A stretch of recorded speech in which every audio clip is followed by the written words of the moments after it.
11일부터 지급이 시작된 3차 재난지원금 대상자 276만 명 중 85%인 236만 명이 지원금을 받았습니다. 통계청이 13일 공개한 2020년 12월 및 연간 고용 동향에 따르면 지난해 월 평균 취업자 수는 2019년 대비 21만 8천 명 줄어든 2,690만 4천 명으로 집계됐습니다. 북한 김정은 총비서는 8차 당대회 사업 총화보고에서 핵무력 증대 계획을 매우 구체적으로 밝혔으나 대회 폐막의 결론은 경제 문제 해결이 가장 큰 비중을 뒀습니다.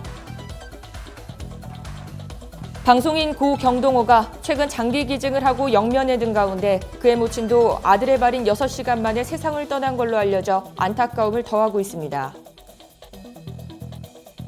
프랜차이즈 제도 도입과 함께 대대적인 변화를 모색한 국내 대표 e스포츠 대회 리그 오브 레전드 챔피언스 코리아가 첫 발을 순조롭게 내디뎠습니다. 자세한 소식은 잠시 후 뉴스에서 전해드리겠습니다.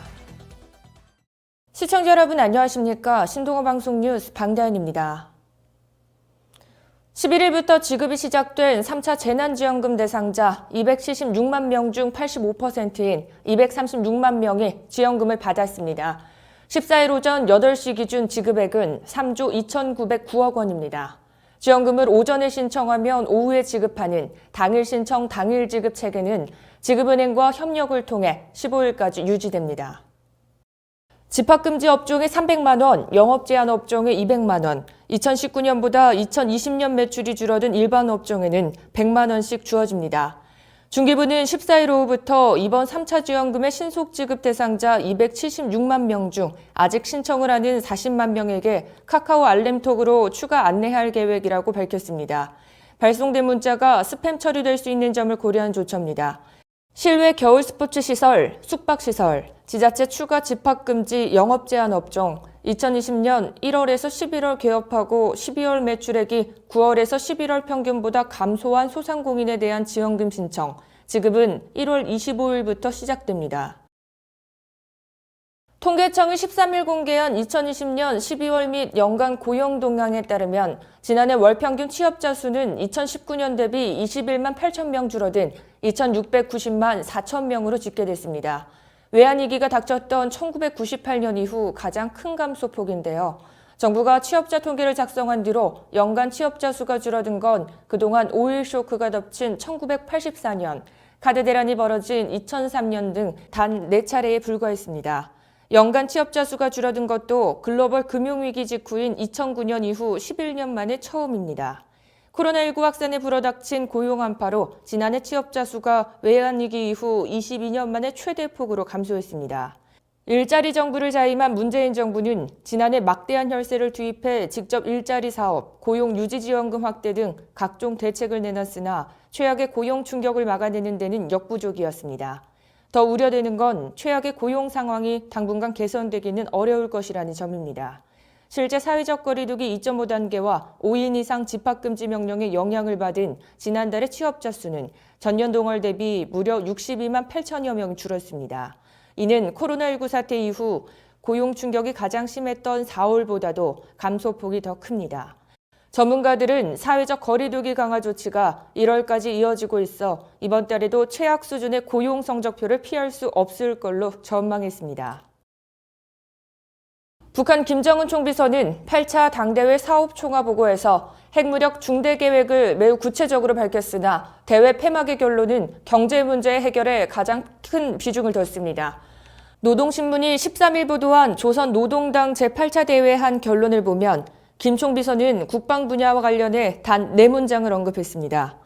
국가 방위력을 질량적으로 더욱 강화하는 것을 중요한 과업으로 들어주고 핵전쟁 억제력을 보다 강화하면서 최강의 군사력을 키우고 인민군대를 최정예화, 강군화하기 위한 사업에 계속 박차를 가하며 국방 과학기술을 보다 높은 수준에 올려 세우며 군수 생산 목표와 가업들을 무조건 수행한다고 밝혔습니다.